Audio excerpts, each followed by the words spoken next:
Hello guys, कसे आहात सगळे? मस्त ना? मी पण मस्त आहे. आज आपण बनवणार आहोत शेवाळीची खीर.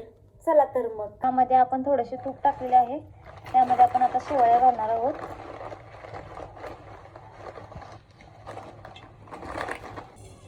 आपण याच्यामध्ये शेवाळ्या टाकून घ्यायला लागलेला आहे. 2 चमचे शेवाळ्या आहेत. तो मी चमचा हलवायला घेतला ना, त्या चमच्याने 2 चमचे शेवाळ्या घेतलेल्या आहेत. हे बघ. आता या चांगल्या खरपूस शेवाळ्या आपण भाजून घेणार आहोत. त्यामुळे शेवाळ्याची खीर छान लागते. जवळजवळ शेवाळ्या भाजत आलेल्या आहेत. त्यामध्ये आपण 1 ग्लास पाणी टाकणार आहोत. या ग्लासने 1 ग्लास पाणी टाकलेलं आहे. तर त्याला आपण छान असं ढवळून घेऊन छान शेवाळ्या शिजवून घेणार आहोत. त्यानंतर आपण त्याच्यामध्ये साखर टाकणार आहोत. शेवाळ्या शिजल्यानंतर अगोदर साखर टाकायची नाही. ह्या चमच्याने 5 चमचे साखर टाकणार आहोत आणि ते चांगले छान शिजवून घेणार आहोत.